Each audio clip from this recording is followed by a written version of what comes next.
nous y sommes. Ce soir signera la fin d'un chapitre, le commencement d'un nouveau livre. J'ai garé la voiture sur le bas-côté près d'un cours d'eau. Devant moi s'étend un champ de fleurs sauvages. L'une d'entre elles sort du lot, à la fois fragile et invincible lorsqu'elle est ancrée au sol. Je cueille cette fleur à la mémoire d'une histoire, celle de notre vie qui ne tient qu'à un fil, et je continue ma route. Le siège passager arbore un coquelicot. Arrivé sous ce toit représentant une indépendance dont je suis parvenu à débloquer à la force d'un courage insoupçonné, je pose ces clés qui m'ont été offertes aux larmes de ma verve.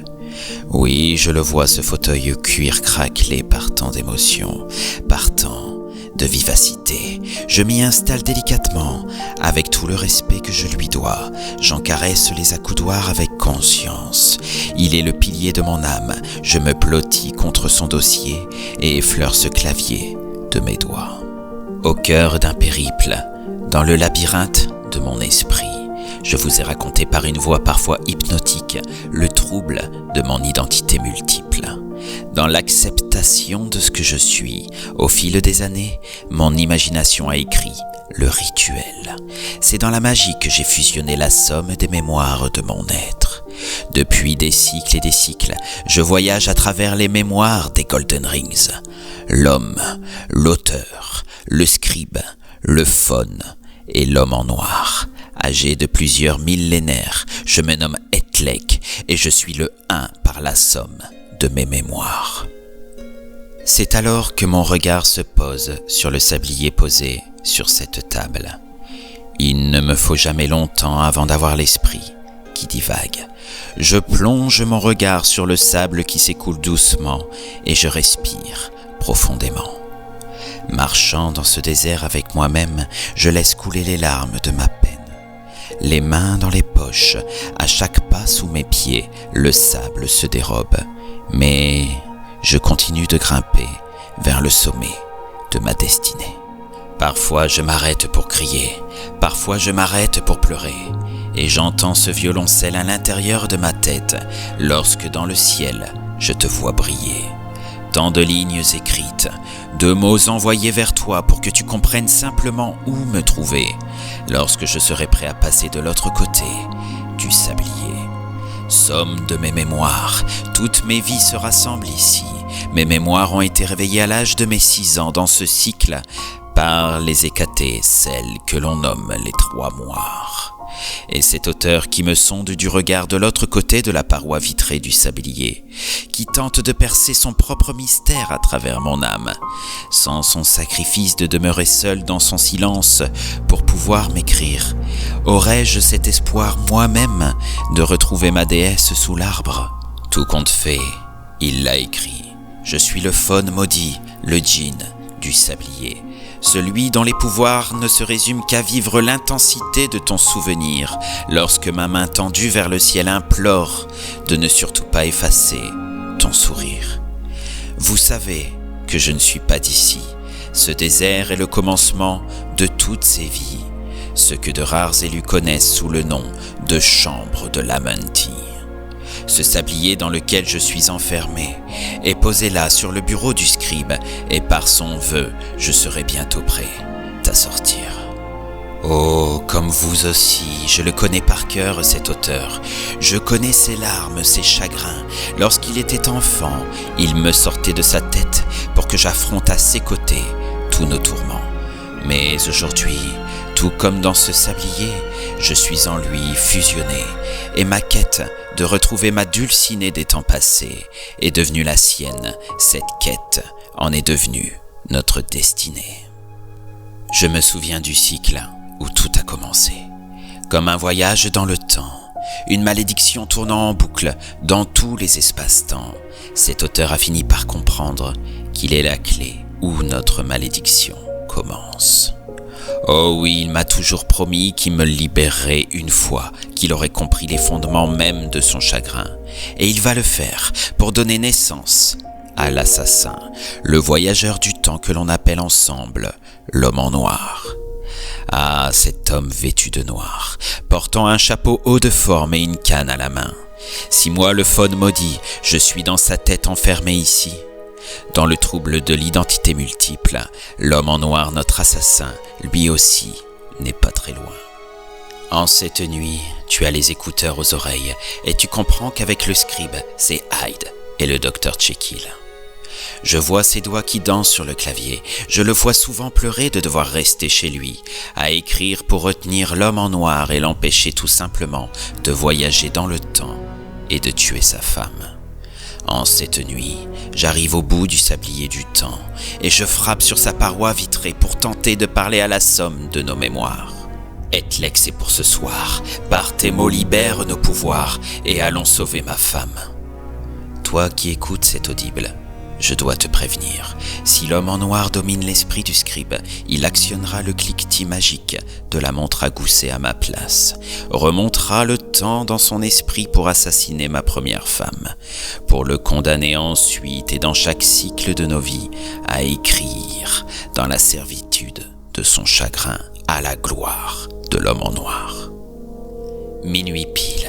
L'auteur de nos audibles fait les 100 pas. Il sait que c'est pour ce soir. Dans une dissociation de son esprit, à côté de lui, le mage rassemble ses artefacts. Lumière éteinte, allongé sur son lit, le voyageur des mémoires à ses mains jointes, suppression sensorielle au cœur de son étreinte. Il enregistre déjà les coordonnées de son voyage. Olivier planté au centre d'un jardin, entouré d'un cercle de terre puis d'un cercle de pierre. L'astre d'argent est aligné pile au-dessus de l'olivier. La lune veille, elle représente le fameux cercle dans le ciel. Les champs de blé doré de l'Élysée dansent au rythme du vent, comme les cheveux clairs de sa mère. 1, 2, 3, comme un uppercut, voici le flash cérébral. L'auteur se laisse tomber, submergé par l'océan de sa propre matière noire. Allongé sur la surface de l'océan de son inconscient, tout est noir autour de lui. Les brumes argentées caressent son visage. Au fur et à mesure que ses doigts bougent et reprennent vie au cœur de la matière noire, tout se dessine autour de lui. L'auteur écrit peut-être en cet instant sa plus belle symphonie. Ettlek, lève-toi, nous sommes arrivés. Dépêche-toi, il est là. Répands un peu de sable devant toi et j'apparais. Cette liberté dans ton esprit, j'adore lorsque tu me laisses sortir. Le faux de ton jean est avec toi. Nous sommes ici. Regarde, là-bas, l'homme en noir est sous l'arbre avec notre femme.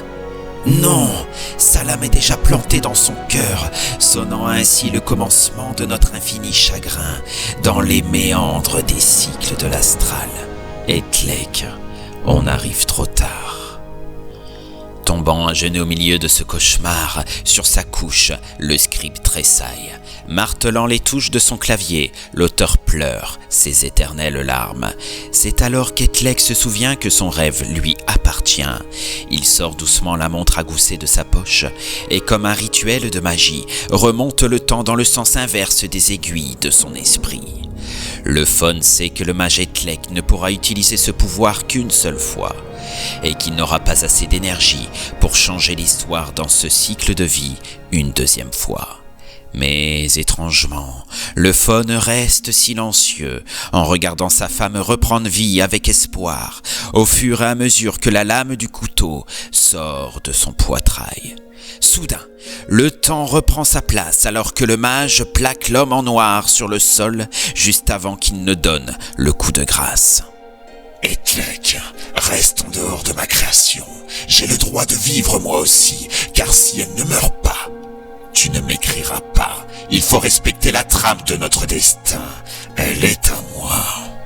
Madame, fuyez, courez, allez vite rejoindre votre mari.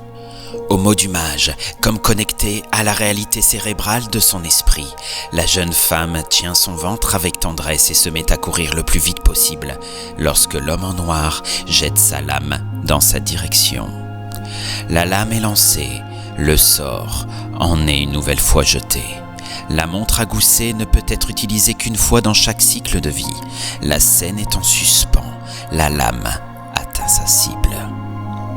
Les doigts de l'écrivain sur le clavier se sont immobilisés. Le scribe allongé en face de lui a les yeux en train de saigner. Le mage de l'autre côté du voile tombe sur le sol. La lame de son destin est plantée pile dans son cœur, au centre de son poitrail. Le faune et l'homme en noir se ruent vers leur créateur, redresse sa tête pour l'aider à respirer. C'est alors que la jeune femme revint en courant avec son mari et tous les personnages de notre histoire se retrouvent à genoux devant la fatalité accablante qui assaille, l'impact d'une impuissance face à ce qui s'écrit en cet instant par la trame d'un destin. Alors, voici ce qui était, ce qui est et ce qui sera pour l'éternité. Je comprends désormais mon sacrifice pour que tout le monde puisse vivre le destin que j'ai écrit, jusqu'à écrire ma propre fin. Ô mémoire de mon esprit, personnage de mes songes, soyez libres, partez en paix, car la guerre de notre esprit est terminée. Ô Hécate, je suis prêt, viens me chercher, regarde, je suis déjà sous notre olivier.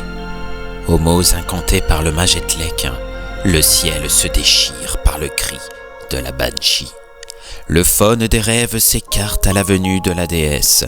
L'homme en noir de la matérialisation s'incline en une révérence et fait place. La jeune femme et son mari se tiennent la main. La déesse s'agenouille et prend Etlek dans ses bras. Pour son amour éternel, elle ne peut retenir ses larmes. Mon amour, je suis là. Tu t'es éprouvé comme il se doit. Tu as toujours été ce que je suis, par le reflet de mon miroir. Je suis tellement fier de toi. Je t'aime tellement, mon poète tourmenté. Maintenant tu vas pouvoir vivre ta paix dans mes bras. Laisse ton âme s'en aller. La déesse ferme les yeux du mage baignant de larmes et sort une fiole de sa robe de moire. Comme il fut écrit dans l'audible lacryma, elle pose la fiole sous l'œil de l'homme pour en récupérer une larme de mana. Hécate pose sa main sur le ventre de la jeune femme et lui dit « Chérissez-le le plus possible, car il est l'homme de toutes mes vies. Le destin qu'il est déjà en train d'écrire sera difficile, car c'est celui d'écrire la porte 9, celle de notre amour infini. » Puis, la déesse dépose un baiser sur le front d'Etlek et demande au faune de tenir le sablier bien fermement dans ses mains. L'homme en noir, Etlek et le faune s'illuminent et partent en poussière d'étoiles en direction du sablier. En un geste solennel, la déesse ramasse le sablier brillant de magie bleutée et le dépose au pied de l'olivier. Levant les mains au ciel, elle incante les mots magiques. Cercle de terre, cercle de pierre et par le cercle d'argent dans le ciel. Ainsi la vocation de ton destin est incantée. Je dédie mes mots magiques à l'auteur de l'autre côté. Ton épreuve est terminée. Tu as trouvé une nouvelle fois le courage de t'éprouver.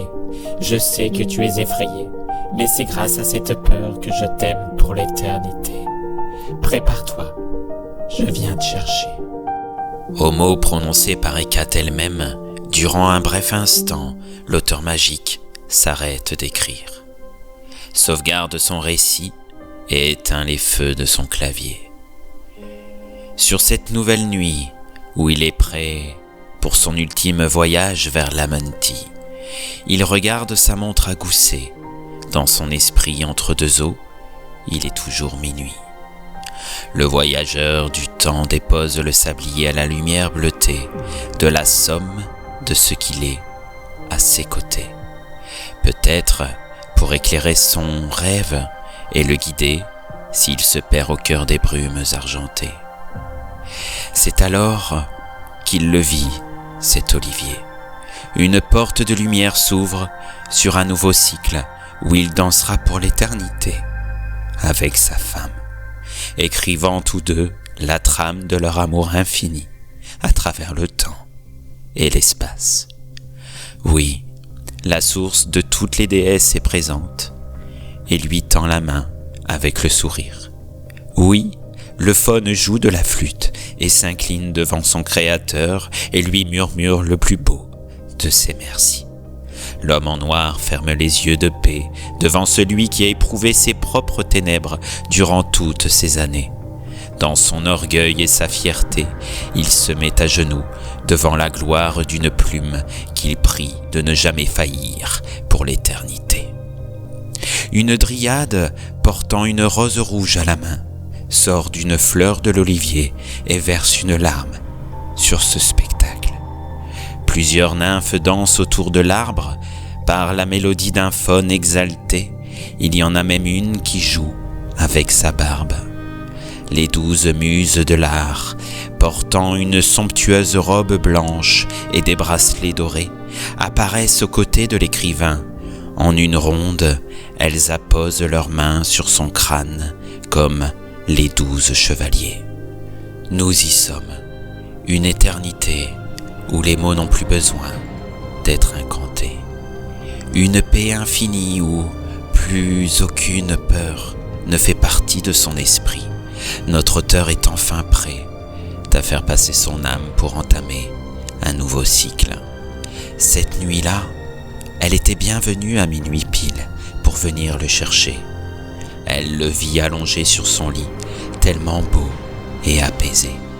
Elle lui chuchote ces quelques mots. Oh, mon cher écrivain, tu auras eu le pouvoir d'écrire ton destin, jusqu'à écrire ta propre fin. Alors que ton esprit dézoome doucement sur cet homme inerte, sur son lit, et cette femme qui lui dépose déjà un baiser sur son front, tu remarques que la lune brille par la fenêtre, laissant entrer l'éclat de ses rayons d'argent en direction du visage d'un fils à la mémoire d'un poète. Tu comprends alors l'essence d'une âme qui a trouvé la paix à travers tes yeux et leurs étoiles. Si tu regardes encore, tout en lui disant toi aussi au revoir, tu peux lui murmurer merci, et dans ton silence inconditionnel peut-être un je t'aime authentique et sincère. Car après toutes ces lignes écrites, c'est grâce à toi que cette nuit-là, il avait les mains jointes sur un coquelicot et le sourire aux lèvres.